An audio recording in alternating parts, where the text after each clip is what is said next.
Hello and welcome to the World News. For today's top stories, I'm Randolf Jamias.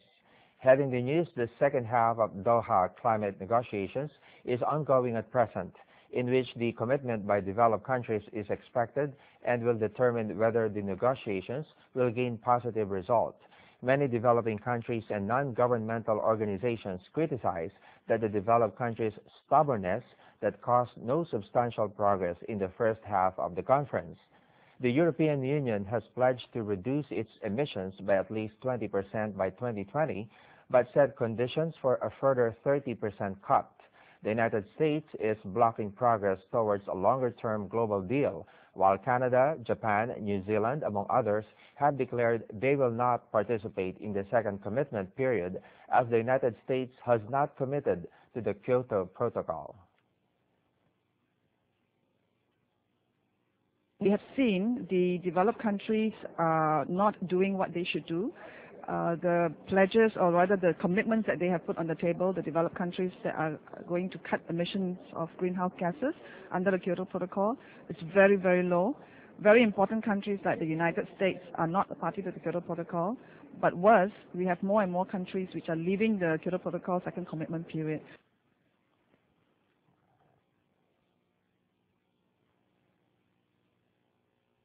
Next up, firefighters in parts of eastern Australia were fighting small bushfires on Tuesday as temperatures soar into the 30s.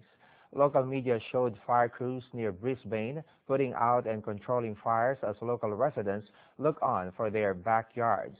Queensland power supplier Energex said power demand spiked as people turned up the air conditioning in their offices and homes.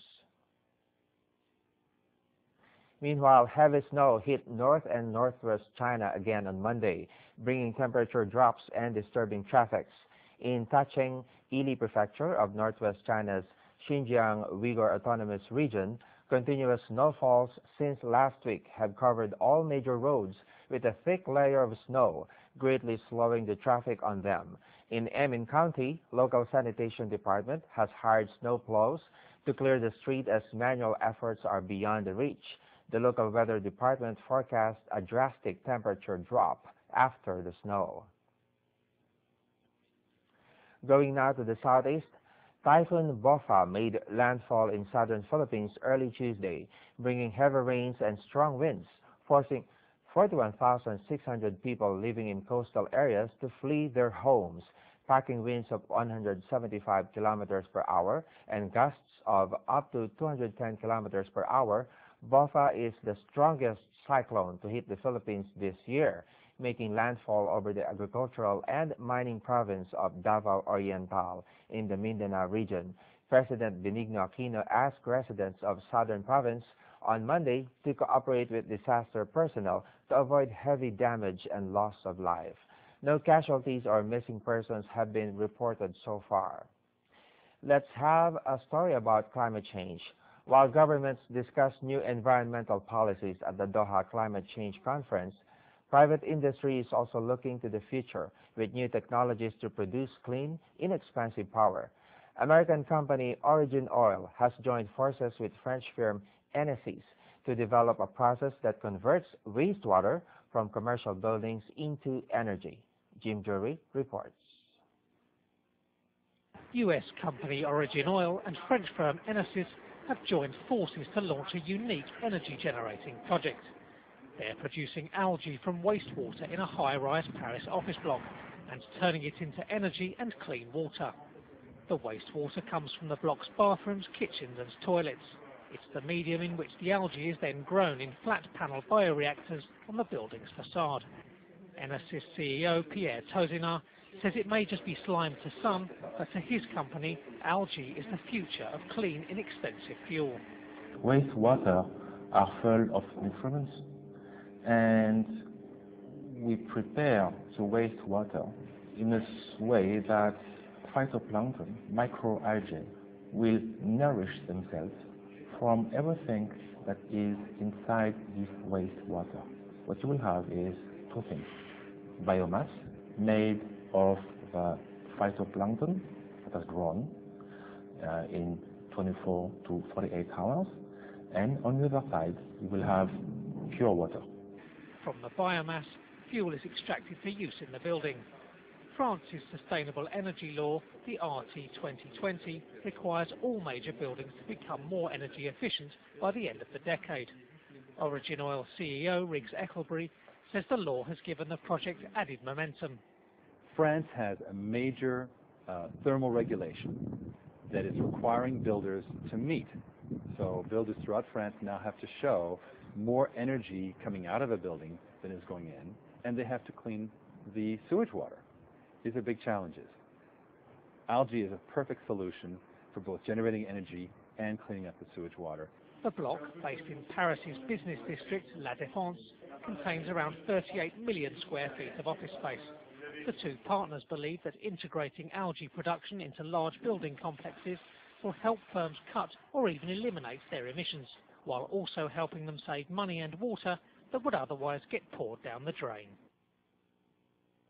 Moving on, college students in Malaysia have got a rare chance to watch and learn Japanese comic theater. A master of Kyogen taught them some secrets of the 6th century-old art.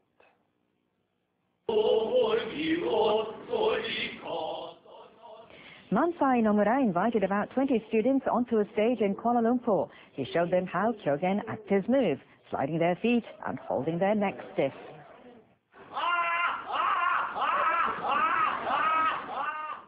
The students mimicked his movements and exaggerated laughter.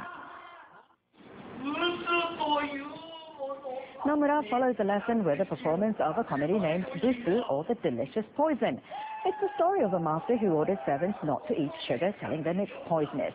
The servants ignore his instructions but later act innocent.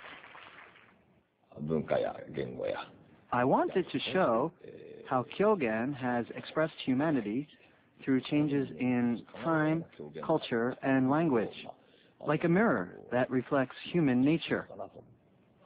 Nomura said he was happy students elsewhere can appreciate the humor in Japanese culture. We say Christmas is just around the corner, and there's no better way to celebrate it but with lights and sounds buzzing inside and outside your house. Let's head to Perth, Australia to find out how they initiate the Christmas season with Christmas lights, Gangnam style. A house in the Australian city of Perth is rocking its Christmas decoration in Gangnam style.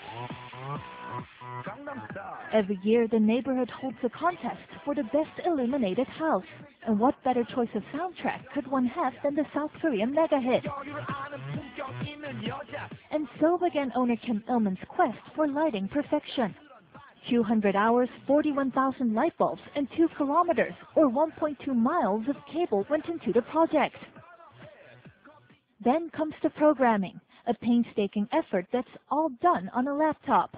So for instance here, these are arches, and when I press play here, see the arches go backwards and forwards there? And you get that to happen by simply saying section 1 of the arch goes on, then fades down, while section 2 comes up and fades down.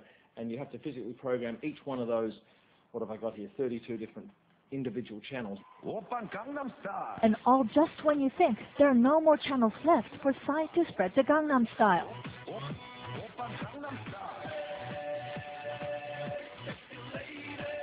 Amazingly, the flashy light show only adds $10 a week to Il-man's power bill, which he thinks is a small price for being the coolest house in town. That ends the first half of the stories. Don't go away, we'll be back for more.